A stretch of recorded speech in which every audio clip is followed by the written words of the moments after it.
주님의 크고 광대하심을 찬양합니다. 주님, 우리의 입술을 열 때에 우리의 마음이 열리게 하시고 우리의 영이 열리게 하시고 주님과 온전한 신령한 교제가 이 시간 있게 하여 주옵소서. 우리의 찬양을 받으실 주님을 바라봅니다. 예수님의 이름으로 기도드립니다. 이렇게 일어나셔서 하나님을 향한 갈망을 가지고 찬양하도록 하십니다.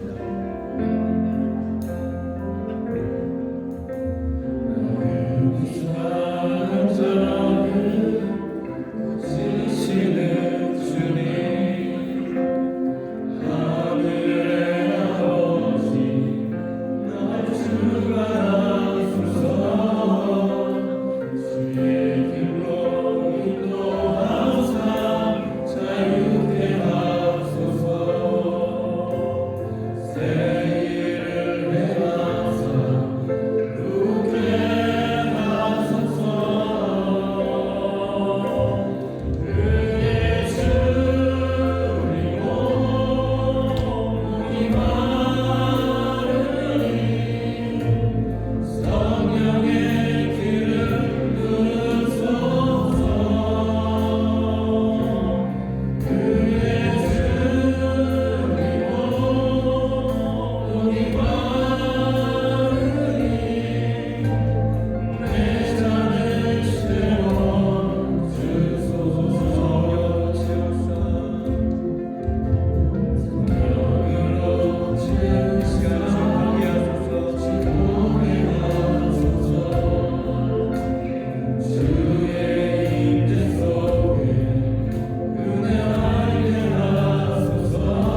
그 사랑으로 그 은혜로 이 시간 충만케 하여 주옵소서.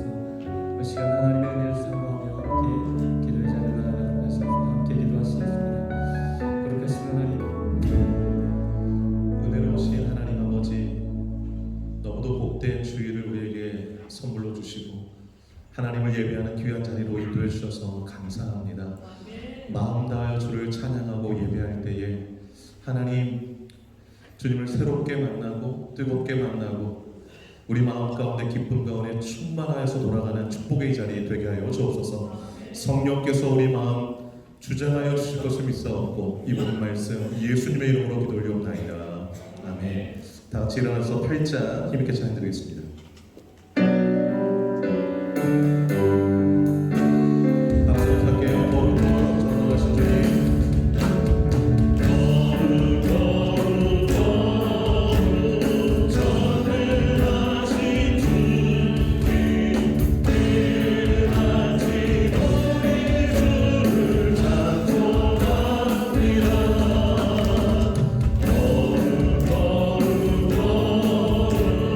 자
주 예수 그리스도를 믿사오니 이는 성령으로 잉태하사 동정녀 마리아에게 나시고 본디오 빌라도에게 고난을 받으사 십자가에 못 박혀 죽으시고 장사한 지 사흘 만에 죽은 자 가운데서 다시 살아나시며 하늘에 오르사 전능하신 하나님 우편에 앉아 계시다가 저리로서 산자와 죽은 자를 심판하러 오시리라.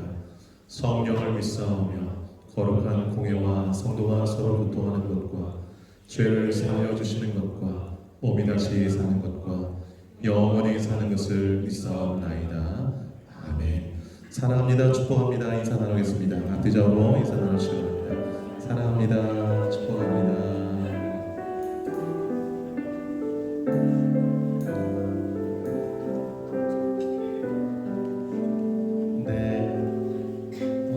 오늘 우리에게 처음 방문하신 분이 계신데 우리 효정자매가 잠깐 오늘 예배 있는 자리에 일어나실까요? 박수를 좀 환영해 주시기 바랍니다. 잠깐 늦었는데 방문하면서 우리 교회에 함께 예배드리는데 식사교제 나누시길 바라고요. 주보 앞면 보시고 또 공동체 고백 함께 믿음으로 고백하도록 하겠습니다. 자, 사명선언문 함께 고백합니다. 시작. 새누리 교회는 선교를 위해 존재한다. 나는 선교사다. 옆 사람에게요. 당신은 선교사입니다. 세 번 한번 인사하세요. 자, 7대 핵심 같이 고백할까요? 시작. 병화가 선교다. 전도가 선교다. 예배가 선교다. 찬양이 선교다. 헌신이 선교다. 교제가 선교다. 성장이 선교다. 믿습니까? 끊임없이 성장하셔야 되고요. 아름다운 성령의 교제가 있기를 바라고 7가지를 늘 이제 떠올리시면서 열매가 풍성하길 바랍니다. 자, 2024년도 표원 함께 고백합니다. 시작. 무슨 말씀을 하시는지 그대로. 한 번 더요. 무슨 말씀을 하시는지 그대로 순종하겠습니다. 아멘이죠? 자, 이제 빈자리에 손 한번 얹으세요. 빈자리에 손을 얹고 합심해서 한번 기도하도록 하겠습니다. 그 빈자리에 손을 얹을 때마다 떠오르는 사람이 있으실 거예요. 그 사람을 위해서 기도해 주시기를 바랍니다. 꼭 올해 안에 이 자리에 앉아서 예배할 수 있게 달라고. 그리고 올해 무슨 말씀 주시는지 그대로 순종하게 달라고. 예배당 건축을 위해서, 그리고 선교사님들, 해외 아동들을 위해서, 어려운 가운데 있는 나라와 민족들, 사람들을 위해서 우리 기도가 필요한 많은 일을 떠올리면서 뜨거운 마음으로 중보하며 기도하도록 하겠습니다. 기도합니다. 하나님 아버지, 이 시간에 합심하여서 기도합니다. 하나님, 영원 무엇보다 더 귀한 일이 없기에 하나님께서 우리를 구원하신 그 귀한 아들을 이 땅에 보내주시고 십자가에 못 박혀 죽게 하시고 부활하게 하시고 우리에게 죄의 사함과 영생의 은혜와 주시고 자녀 삼으신 그 은혜 기억하면서 내가 구원받은 너무 기쁨을 줘. 빈자리를 볼 때마다 이 빈자리 꼭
보시도록 하겠습니다.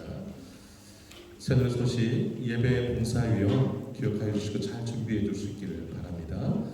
임재원 치유 회복과 헌신은 예배가 될 수 있도록 요즘 보시면 그 예배전 찬양할 때 꽤 많은 분들이 찬양에 동참하는 모습을 보면서 얼마나 기쁜지 모르겠습니다. 하나님께 드리고 다가간 만큼 하나님 보신 은혜가 있을 줄로 믿습니다. 세례교육 지난주에 이어서 있습니다. 위에서 기도해 주기를 바라고요. 양육훈련 월요일날 신앙인 도대, 금요일날 성경 파노라마, 또 제자훈련 내일 B반 1주차 있고요. 또 토요일날 제자훈련 2주차 A반이 있습니다. 위에서 기도해 주시기를 바라고요. 청년부 수련회가 3월 28일부터 30일까지 2박 3일간 있습니다. 위에서 기도해 주시기를 바라고, 성경일독, 음성일독 열심히 동참해 주고 계셔서 얼마나 감사한지 모르겠습니다. 제가 좀 너무 기대가 되는 건 우리 꿈딱 아이들도 음성을 읽고 있는데 그 음성들을 이제 모아져서 창세기가 한 것도 이렇게 마련되고 또 출애굽기 이렇게 해서 성경 66권이 다 모아지면 너무 의미가 있을 것 같아요. 부지런히 읽으시기를 바랍니다. 네. 큐티 중보기도 경건 훈련에도 힘써주시기를 바라고요.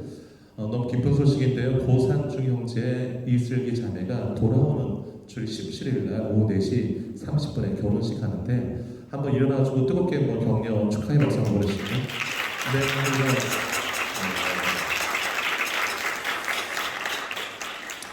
네, 네, 많이 격려 축하 축복해 주시기를 바랍니다. 자, 이 시간 우리 가을 선교에 나오셔서 충만이라는 특별 찬양 하나님께 영광을 드리고 최영준 안수진 집사님 기도해 주시도록 하겠습니다.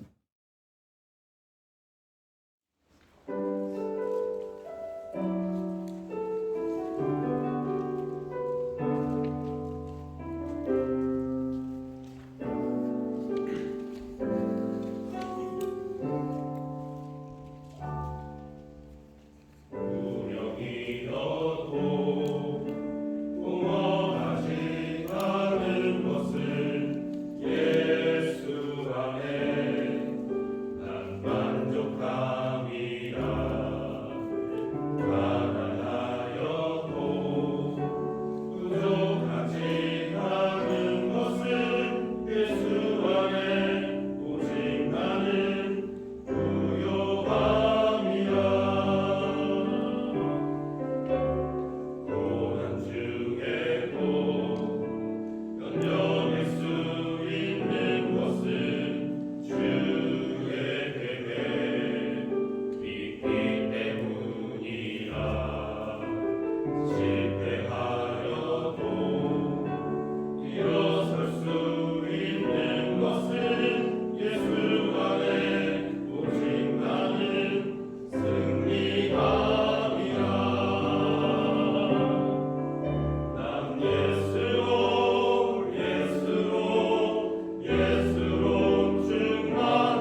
저희의 모든 삶과 우주 만물을 주관하시는 하나님 아버지, 거룩하고 복된 주일을 맞이하게 하시고 사랑과 은혜가 넘치는 새노래 교회에서 함께 예배하게 하시니 감사를 드립니다. 아멘. 한 마음으로 드리는 이 예배와 찬양을 기뻐 받으시고 홀로 영광 받아 주시옵소서. 아멘.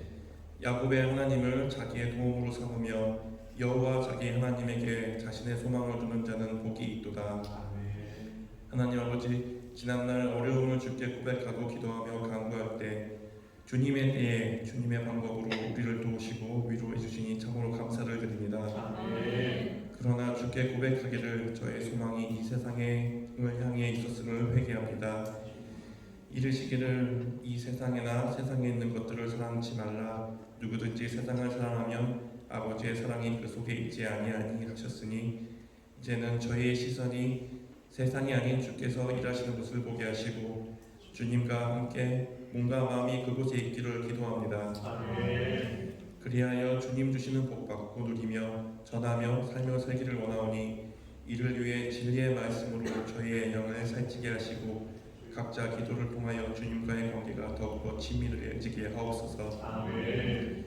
또한 바라옵기는 하나님을 사랑하는 자들에게는 모든 것을 협력하여 선을 이루느니라 말씀하신 대로 저희 새노래 교회 온 성도가 하나 되어 함께하기를 원하오니 각자의 역량과 은사대로 사랑과 섬김으로 선을 이루는 은혜의 공동체가 되게 하옵소서. 아멘. 오늘도 각자의 위치에서 예배를 위해 수고하는 모든 손길을 기억해 주옵시고 특히 단위에서 말씀 전하시는 이재용 목사님을 비롯한 장봉환 목사님, 김보영 전도사님 그리고 가정들의 큰 은혜를 부어주사 영육간의 강건함으로 성령의 기름 부음으로 각계의 모든 가정에 큰 부흥의 역사가 일어나기를 간절히 기도합니다. 아멘. 감사드리오며 이 모든 말씀 예수님의 이름으로 기도드립니다. 아멘. 감사합니다. 찬송가 348장 찬양으로 성공하겠습니다. 박수 재밌게 합니다. 마귀를 싸우치라.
은혜로우신 하나님 아버지, 날마다 우리의 필요와 쓸 것을 채워주시고 감사하게 하시고 삶을 영위하게 하시는 그 은혜 기억하며 사랑과 정성 가득 담아 예물 올려드립니다. 손길 마음 기억하여 주시고 각 가정마다 일터마다 기도 제목 위에 크신 은혜와 사랑과 복으로 함께해 주옵소서. 하나님 우리 삶에 함께 하시고 때마다 시마다 은혜 주시고 복 주시고 이끌어 주시는 그 은혜 가운데 날마다 주님과 동행하며 사는 기쁨과 은혜가 충만하게 하시고 어떠한 상황에서도 자족하며 하나님께 영광 올려드리는 우리 모두가 되게 하여 주옵소서.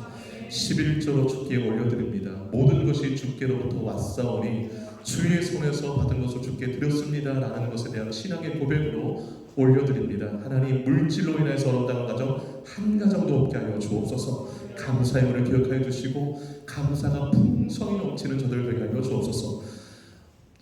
선교헌금, 구제헌금, 또 건축헌금, 기타 여러 모양으로 주님 앞에 예물을 올려드립니다. 하나님, 우리의 삶이 주님 앞에 드림이 기쁨과 즐거움 되게 하시고 주님께 더 풍성하게 채워지는 은혜를 누리게 하여 주옵소서. 우리 자녀들 주님께 맡겨드립니다. 주님이 키워주셔서 다음 세대에 큰 일꾼과 주역되도록 인도해 주옵소서. 교회가 주님 앞에 칭찬받고 쓰임받는 교회 되기를 원하옵고 많은 영혼들을 구원하는 교회로 쓰임받게 하여 주옵소서. 주님께 모든 영광 올려드렸고 이 모든 말씀 예수님의 이름으로 기도 올려옵나이다. 아멘. 성경 말씀 사무엘상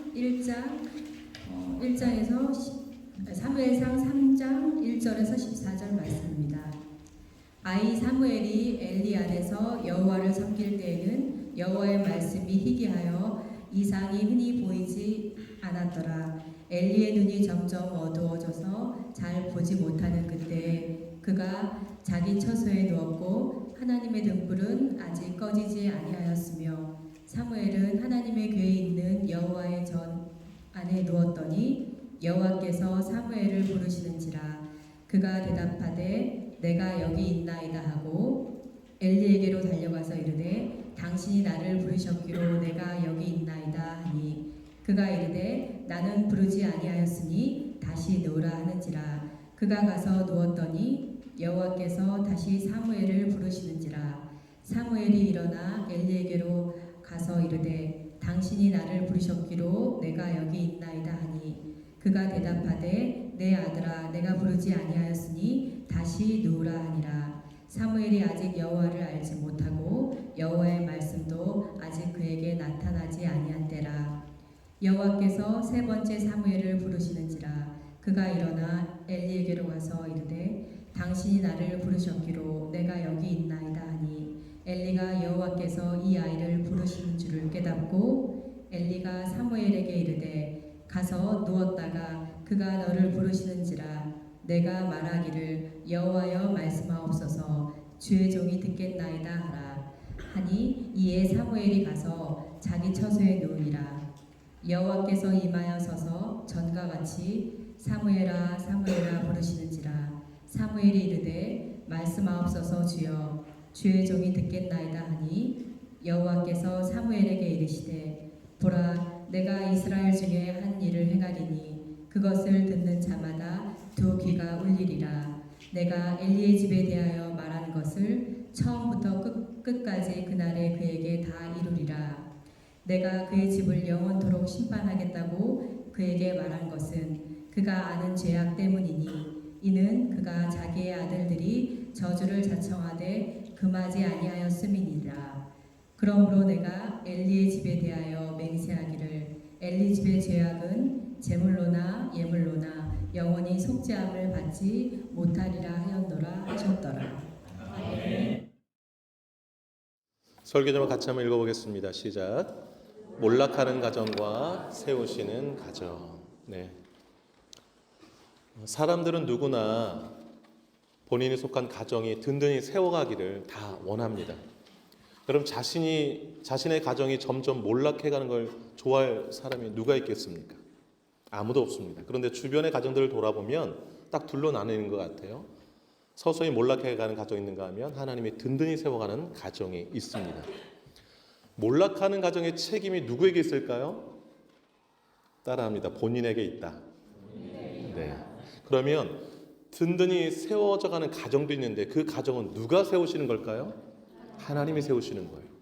시편 127편 1절 말씀 너무 유명한 구절인데 여호와께서 집을 세우지 아니하시면 세우는 자의 수고가 헛되며 여호와께서 성을 지키지 아니하시면 파수꾼의 깨어있음이 헛되도다 그랬습니다.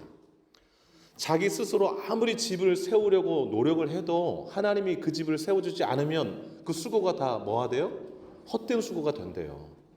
성도 마찬가지로 하나님이 그 성을 지켜주지 않으면 파수꾼, 보초가 눈 부릅뜨고 저기 오나 안 오나 이렇게 살펴봐도 성을 지킬 수 없다라는 거예요.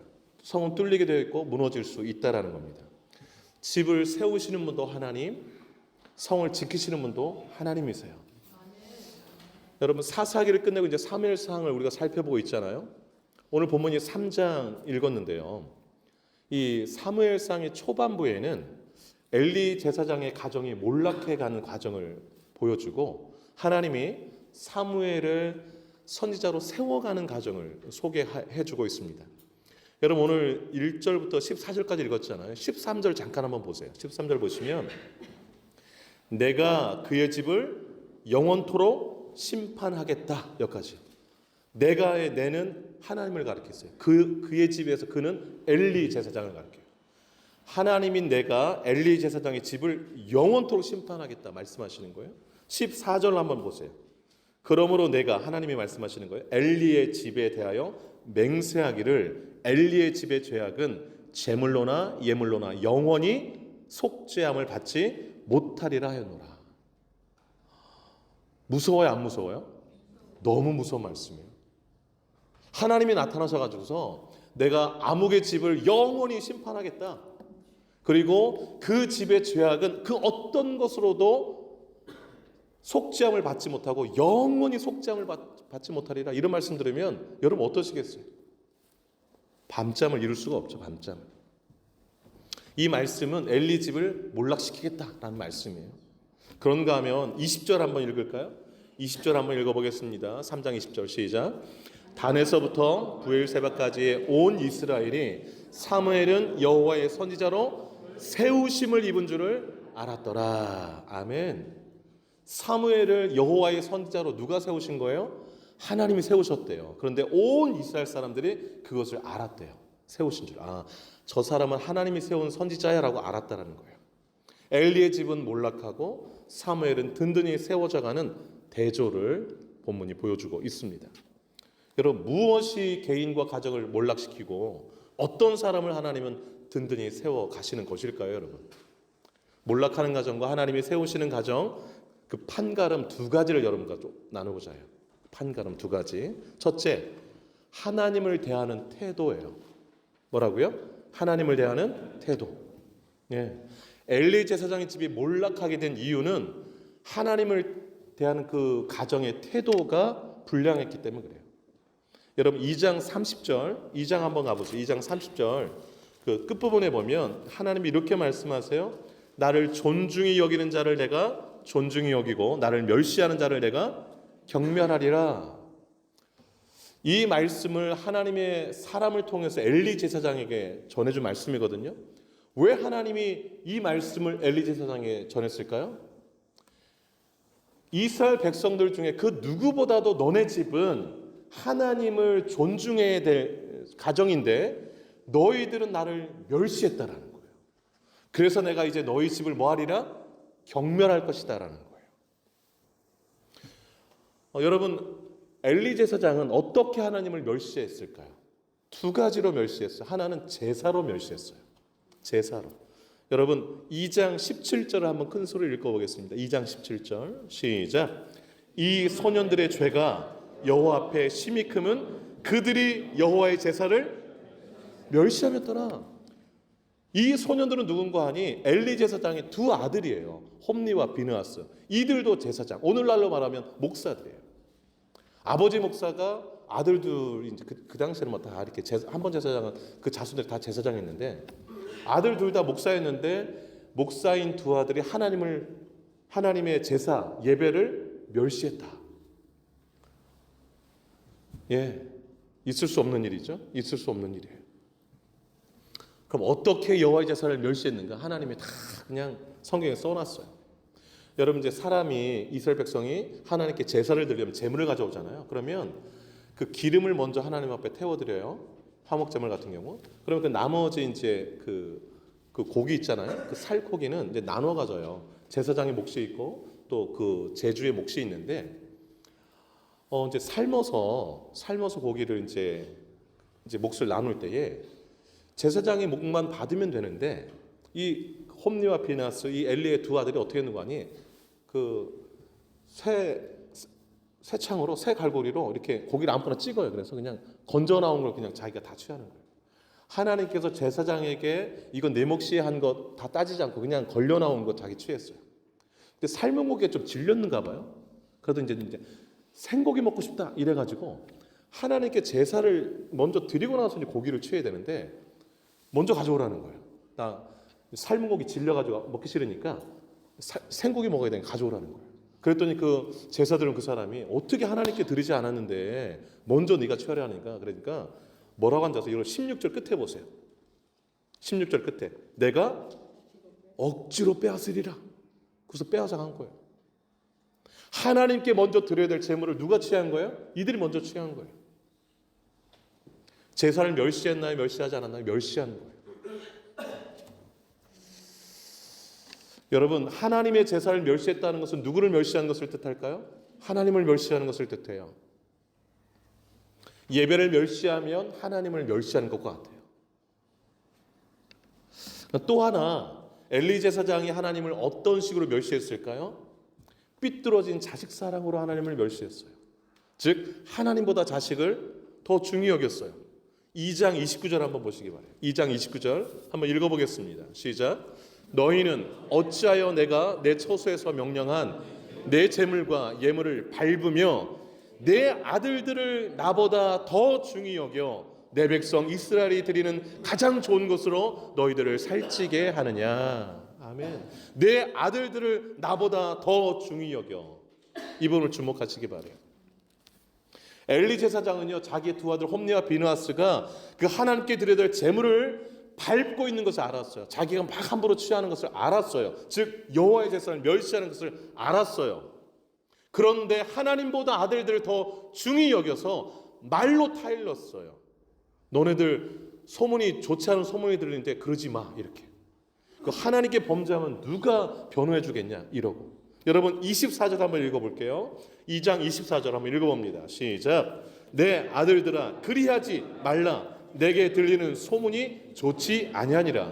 너희가 여호와의 백성으로 범죄하게 하는도다. 사람이 사람에게 범죄하면 하나님이 심판하시려니와 만일 사람이 여호와께 범죄하면 누가 그를 위하여 간구하겠느냐 하되 그들이 자기 아버지의 말을 듣지 아니하였으니 이는 여호와께서 그들을 죽이기로 뜻하셨음이니라. 여러분 25절 끝부분 한번 섬뜩하지 않으세요? 하나님이 그들을 죽이기로 뜻하셨다.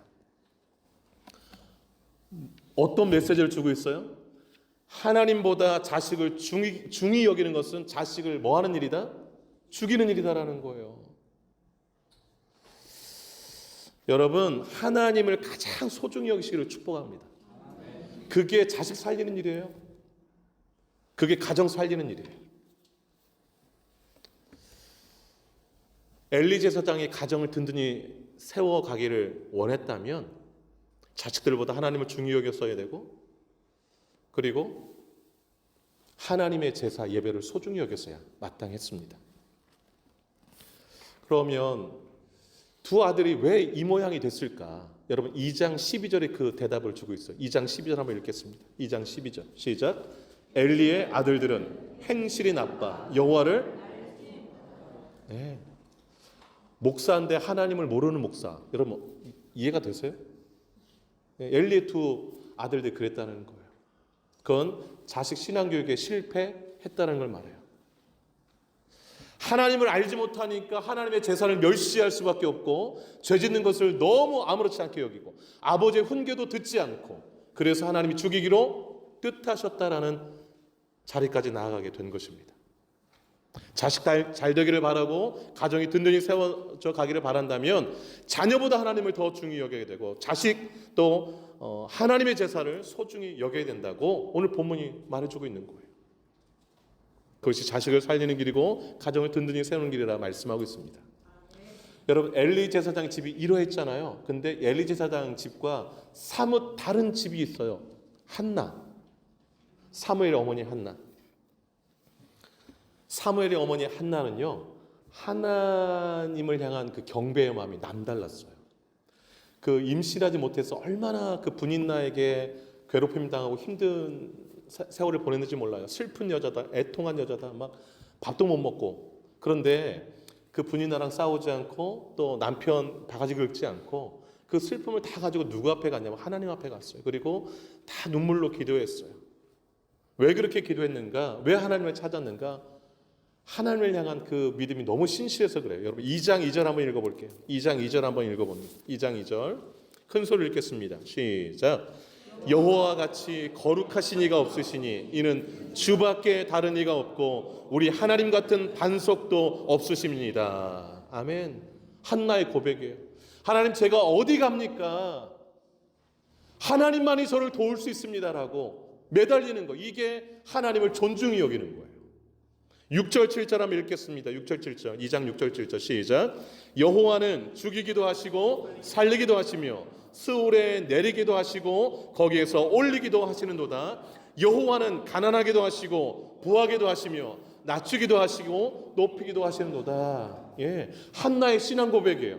이런 하나님이기 때문에 제가 지금 아주 밑바닥에 있는데 밑바닥에 있는 저를 하나님만이 높이실 수 있습니다. 그래서 제가 하나님 앞에 나와서 울부짖습니다라고 고백하고 있는 거예요. 하나님을 최우선순위에 두고 가장 존중히 여기며 하나님께 도움을 청하고 있는 거예요. 엘리와 정반대죠. 정반대예요.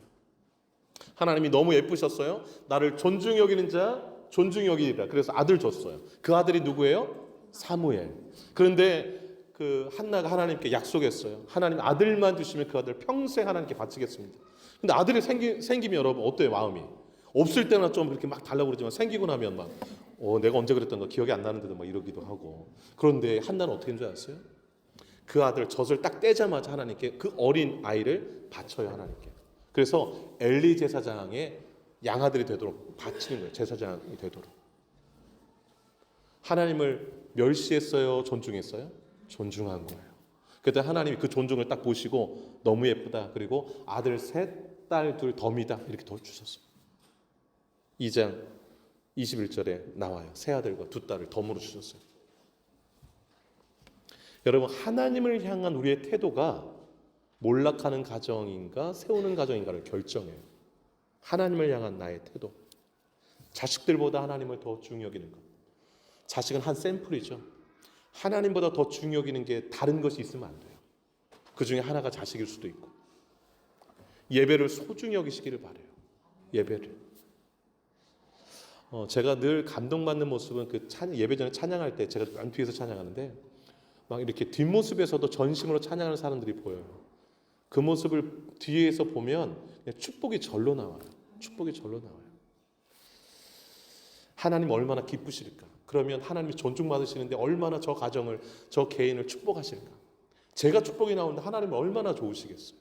그래서 여러분 그러니까 기도든 찬양이든 예배든 뭐든지 전심을 다해서 하나님 앞에 하면 하나님이 그 존중을 받으시고 여러분의 삶을 가정을 존중해 주실 줄로 믿습니다. 두 번째는 말씀을 대하는 자세예요. 뭐라고요? 말씀을 대하는 자세.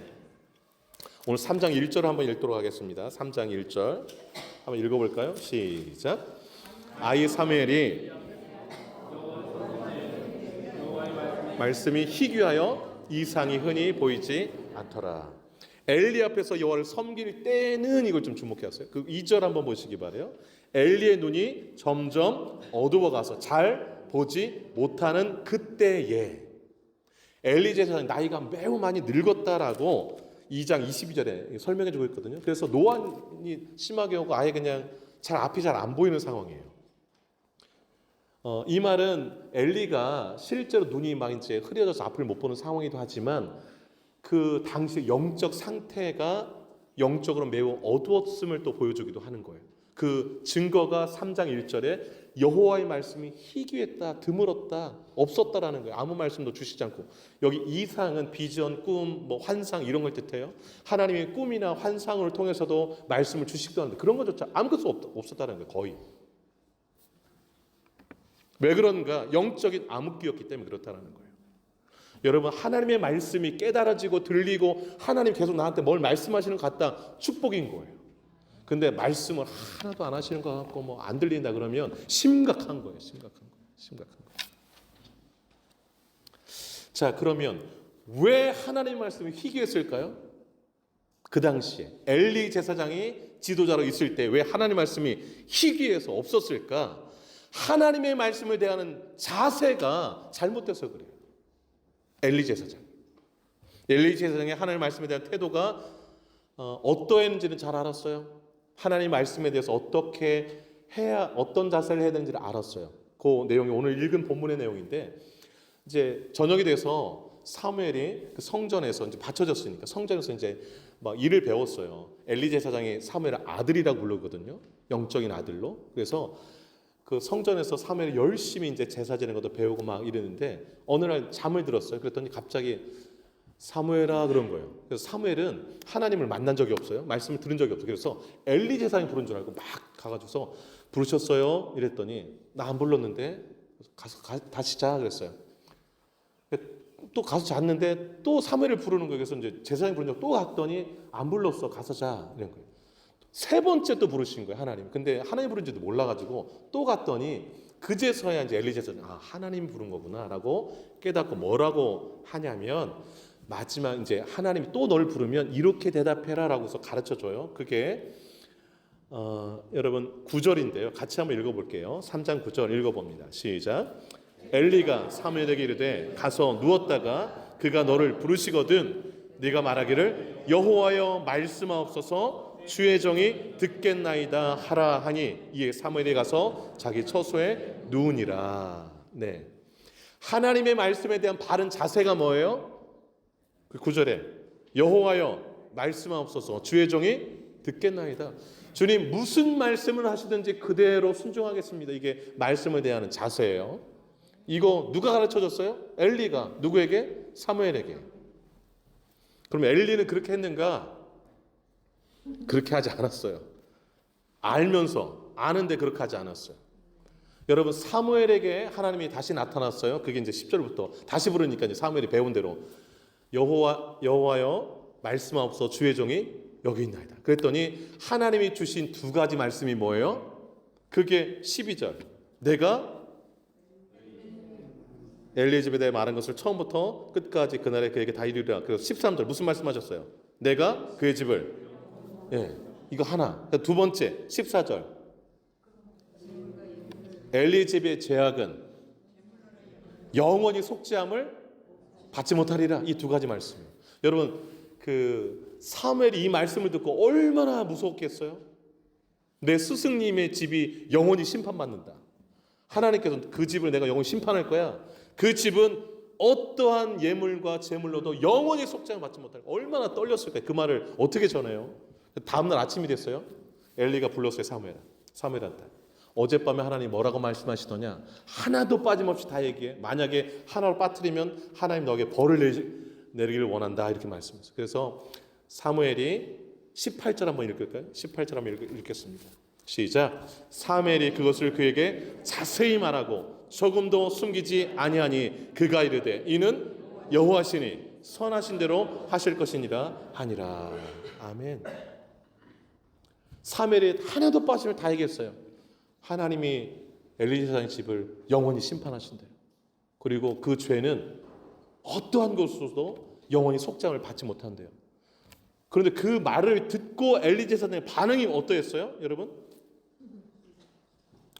하나님 주신 말씀이 맞다. 선하신 대로 그대로 이루어질지어다. 이렇게 반응했어요. 이 반응에 대해서 여러분 어떻게 생각하세요? 이게 제대로 된 잘 반응한 거예요? 만약에 여러분에게 제가 찾아가 신방 가가지고서 집사님 앉으세요. 하나님 집사님 가정에 말씀 주셨는데 영원히 심판하신대요. 그리고 그 집사님 난 몰랐는데 집사님 집이 죄가 있는 것 같아요. 근데 그 죄를 어떠한 것으로도 영원히 속죄함 받지 못한대요. 이렇게 전하면 그 말을 듣고 여러분 어떻게 하시겠어요? 네, 하나님은 선하시네요. 그대로 이루어질 줄 믿습니다. 이렇게 반응하시겠어요? 그 말을 듣자마자 눈물 콧물 흘리면서 하나님 앞에 어떻게 되겠어요? 살려달라고 해야지 정상 아닌가요? 살려달라고? 그런데 여러분 사무엘에게 이 말을 듣고 엘리가 이는 하나님이다. 하나님 주신 말씀이 맞다라고 왜 걱정했을까요? 똑같은 말씀을 전에 한 번 하셨기 때문에 그래요. 2장에서. 여러분 2장 한번 가볼까요? 2장 27절 한번 가보세요. 2장 27절 읽어볼까요? 앞부분만 시작. 하나님의 사람이 엘리에게 와서 그에게 이르되 여호와의 말씀에 여기까지. 하나님이 누구를요? 하나님의 사람을 누구에게 보냈어요? 엘리에게 보냈어요. 그래서 뭘 줬어요? 여호와의 말씀을 줬다고요. 엘리 제사장님 여호와의 말씀에 라고서 이제 하나님의 말씀을 전한 거예요. 그 내용이 뭐예요? 네 아들들이 내 재물과 예물을 밟았다. 나를 존중히 여긴 자 존중히 내가 나를 멸시하는 자 내가 경멸히 여기리라. 너는 왜 네 아들을 나보다 더 중히 여겼냐? 이 말씀을 막 질타하신 다음에 심판의 메시지를 줬어요. 그게 뭐예요? 31절 끝에 보세요. 내 집에부터 읽을까요? 내 집에 시작. 내 집에 노인이 하나도 없게 하는 날이 이를지라. 그게 뭔 말이에요? 33절 끝에 내 집에는 시작. 내 집에서 출산되는 모든 자가 젊어서 죽으리라. 얼마나 무서워요? 34절 시작. 내 두 아들 홈니와 비나스가 한 날에 죽으리니 그 둘이 당할 그 일이 내게 표징이 되리라. 여러분, 너네 집의 문제가 이거야라고 하고서 내가 이렇게 할 거야라고 하나님의 사람 보내서 여호와의 말씀 이미 줬다고요. 이 말을 미리 들었을 때 엘리가 어떻게 반응했어야 맞습니까? 안 됩니다, 하나님. 그리고 비누와 솜니 데려다 놓고 막 눈물 흘리면서 금식하면서 회개했어야죠. 성경에 엘리 제사장이 회개했단 말 하나도 안 나와요. 홈니와 비누아스가 회개했단 말 전혀 나오지 않아요. 그러다가 하나님이 사무엘을 밤에 불러가지고 다시 말씀 주신 거예요. 다시 그걸 두 번째 엘리가 듣게 된 거예요. 오늘 본문에서. 그랬는데도 반응이 어떻게 해요? 하나님이 주신 말씀이 맞다. 전에 하나님 사람이 보냈는데 똑같구나. 좀 더 세게 말씀하신 건데 두 번째 사무엘한테는 영원히 심판하겠다. 영원히 속죄함 받지 못한다. 그러면 좀 더 이렇게 충격받아가지고 더 기도하고 막 눈물 흘리고 하셔야 되는데, 만약에 여러분 오늘 이제 예배 드리다가 말씀 듣는데 하나님이 좀 뭐 도전 줘가지고서 회개해야 돼 막 이런 게 막 나한테 뭐 찔림이 왔다 이거예요. 막 이러면 여러분 예배 마치고 밥 넘어가시겠어요? 밥이 어떻게 넘어가요? 막 그냥 이게 다른 분들 이렇게 다 떠나실 때도 자리에 남아가지고 하나님 살려주세요. 그게 말씀에 대한 바른 자세 아닐까요? 하나님의 말씀에 대한 바른 자세. 요나서에 보면요, 하나님이 요나 선지자를 불렀어요. 그리고 니느웨로 가서 외치라고 그랬어요. 40일 지나면 멸망할 거다. 그리고 외치라고 그랬어요. 그래서 니느웨 가서 외쳤어요. 그랬더니 갑자기 니느웨 왕이 그 말을 듣고서 왕복을 벗고 베옷을 입고서 회개하기 시작해요. 그래서 자기만 회개하는 게 아니라 신하들, 백성들, 심지어 짐승까지 다 불러놓고 다 회개하래요. 아무것도 먹지 말래요. 금식. 물도 마시지 말래요. 그리고 어떻게 하냐면 악한 길에서 떠나래요. 진짜 회개한 거예요. 그렇게 말하면서 뭐라고 하고 얘기하는 거니? 니느웨 왕이 혹시 하나님이 진노를 내리겠다는 그 뜻을 돌이킬지 누가 아냐? 확실하게 회개하라 이랬어요.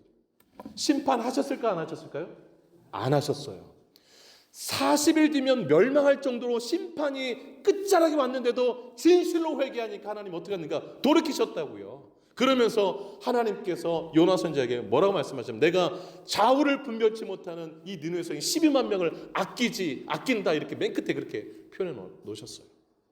왜 엘리 제사장에게 두 번 말씀하셨을까요? 한 번은 하나님의 사람을 보내주고 한 번은 사무엘을 꿈에 이제 환상으로 나타나셔서 그 심판의 메시지를 왜 두 번 말씀하셨을까요? 회개하라고. 한 번 더 기회를 주는 거예요. 계속 기회를 주는 거죠. 우리가요, 하나님은 계속 우리에게 말씀하고 계세요. 근데 우리가 간과할 때가 많이 있어요. 제대로 반응하지 않고. 말씀을 대하는 나의 자세가 내 집이 몰락하는가 든든히 세워져 가는가를 결정짓는 중요한 요소예요. 중요한 요소예요. 여러분 21절을 잠깐 한번 읽어볼게요. 사무엘에게는 어떻게 하셨는가? 21절 한번 읽어볼게요. 3장 21절 시작. 여호와께서 실로에서 다시 나타나시되 여호와께서 실로에서 여호와의 말씀으로 사무엘에게 자기를 나타내시니라. 하나님이 사무엘에게 당신을 어떻게 나타내셨다고요? 여호와의 말씀으로. 믿으세요? 그래서 오늘부터 하나님 좀 보여주세요 이런 소리 하지 마세요. 하나님 보고 싶으면 뭘 보면 된다? 성경 보시면 돼요. 성경을. 성경에 하나님이 어떤 분이신지 다 소개해놨어요. 성경은 안 보고 하나님 막 보여주세요라고 산기도 가고 뭐 이러면 그 신비주의에 빠질 수 있어요. 뭐 이상한 거 나타나가지고 내가 하나님이다 이래가지고서 너무 놀래가지고 그분이 하나님이니까 따라가다가 큰 실수할 수 있어요. 사무엘에게 무엇으로 자신을 나타내셨다고요? 여호와의 말씀으로. 저는 우리 새누리교회가 말씀 중심의 교회가 되기를 축복합니다. 예. 여러분, 이제 하나님을 말씀을 통해서 계속 가까워지고 또 거기에 반응하면 하나님이 어떤 축복을 주실까요, 여러분? 여러분 그 19절 한번 보실까요? 19절 한번 읽겠습니다. 19절 시작. 사무엘이 자라매 여호와께서 그와 함께 계셔서 그의 말이 하나도 땅에 떨어지지 않게 하시니. 아멘. 하나님 함께 하시는 축복 주세요. 그리고 그가 한 말에 응답되는 축복을 하나님 허락해 주세요. 또 하나 20절 보시면 사무엘이 여호와의 선지자 세우심을 입은 줄을 온 이스라엘이 알았다. 인정받는 삶을 살게 해주세요. 그 앞장 2장을 보시면 2장 26절에 이렇게 말씀합니다. 아이 사무엘이 점점 자라매 여호와 사람들에게 뭘 더욱 받더라? 은총을 더욱 받더라. 사랑을 더욱 받더라. 이렇게 말씀하고 있어요. 말씀에 대해서 건강하게 반응하면서 나가는 사람들, 말씀을 대하는 자세가 올바른 사람들, 하나님이 이런 놀라운 축복을 주시는 거예요. 이것이 하나님이 세우시는 사람과 가정의 모습입니다. 말씀을 대하는 태도가 하나님을 대하는 태도라 할 수 있습니다. 여러분 베드로후서 3장 9절에 예수님의 재림이 더딘 이유를 이렇게 소개해놨어요. 주의 약속은, 재림의 약속을 말해요, 어떤 이들이 더디다고 생각하는 것 같이 더딘 것이 아니라 오직 주께서는 너희를 대하여 오래 참으사 아무도 멸망하지 아니하고 다 회개하게 이르기를 원하시느니라. 하나님은 엘리 제사장 가정도 사랑하셨어요. 회개하기를 바라셨어요. 그들이 멸망하는 거 원치 않으셨어요. 2번이나 보낸 거예요. 좀 깨달으라. 그런데 그 말씀들을 너무 가벼이 여겼던 것 같아요. 말씀을 대하는 태도가 몰락하는 가정과 하나님 세우신 가정을 판가로 한다는 거 꼭 기억할 수 있기를 바랍니다. 말씀을 정리하겠습니다. 우리 가정은 몰락하는 가정인가, 하나님이 든든히 세우는 가정인가? 어떤 가정인 것 같으세요? 여러분 하나님이 든든히 세워가는 가정 되시기를 주의 이름으로 축복합니다. 몰락하는 가정, 세우는 가정은 하나님을 대하는 태도, 말씀을 대하는 자세에 달려 있습니다. 우리 가정, 나는 하나님을 어떻게 대하고 있는가? 말씀을 어떻게 대하고 있는가? 말씀에 어떻게 반응하고 있는가? 여러분 하나님을 존중히 여기시고 예배를 소중히 여기시고 말씀에 건강하게 반응하시는 저와 여러분 되시기를 주의 이름으로 축복합니다. 기도하겠습니다. 눈을 좀 감아보시기 바라요.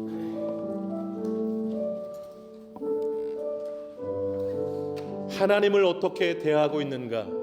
하나님을 대한 나의 태도, 말씀을 어떻게 대하고 있는가? 말씀에 대한 나의 자세 어떠한가? 점검하고 기도의 자리로 나가기를 원합니다. 우리 가정을 떠올리고 우리 자식들을 떠올리기를 바랍니다.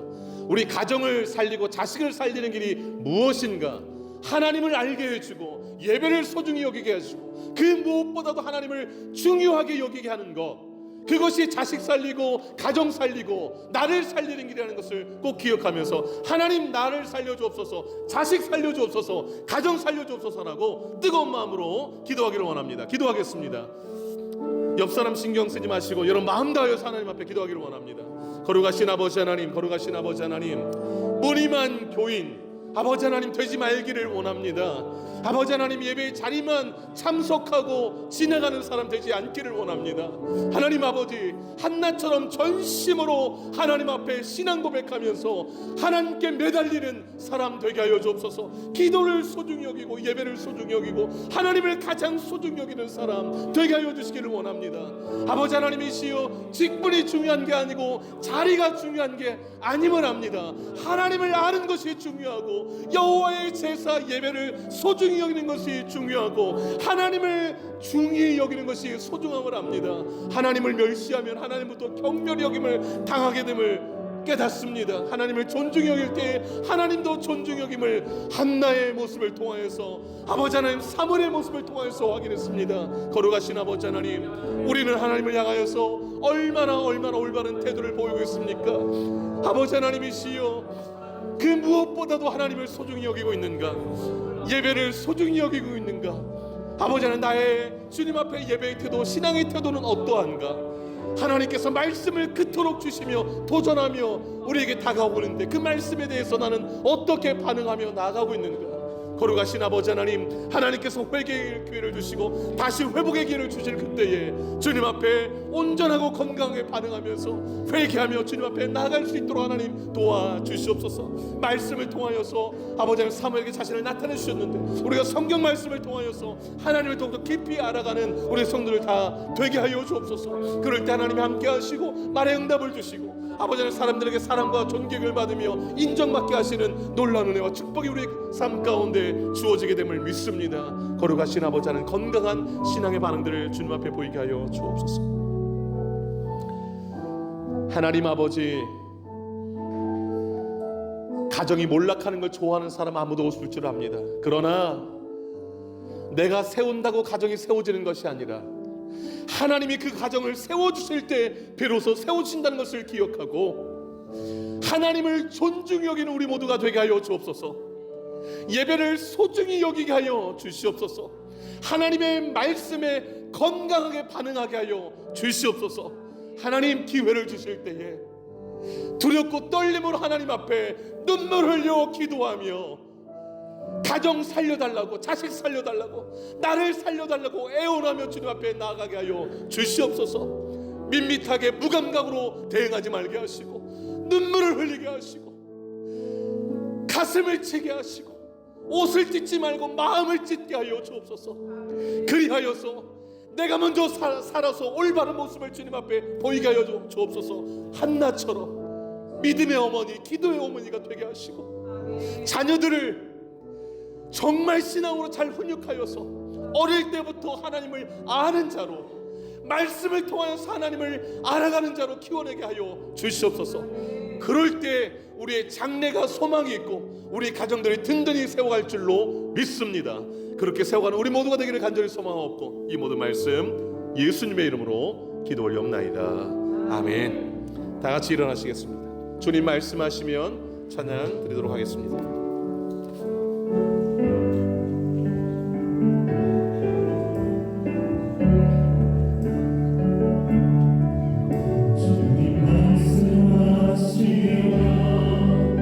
내가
이제는 우리 주 예수 그리스도의 은혜와 하나님 아버지의 크신 사랑하심과 성령의 위로교통 충만 역사 인도하심이 하나님을 진심으로 사랑하고 하나님의 말씀을 진심으로 소중하게 여기고 하나님께 예배함을 너무도 크게 귀히 여기며 하나님께 올바른 태도로 말씀에 대해서 올바른 자세로 반응하여서 몰락하는 가정이 아니라 자식을 살리고 가정을 든든히 세워가기를 소원하는 이제는 우리 주 백성들 머리 위에 남은 생애 위에 이제로부터 영원토록 함께 하시기를 간절히 축원하옵나이다. 아멘.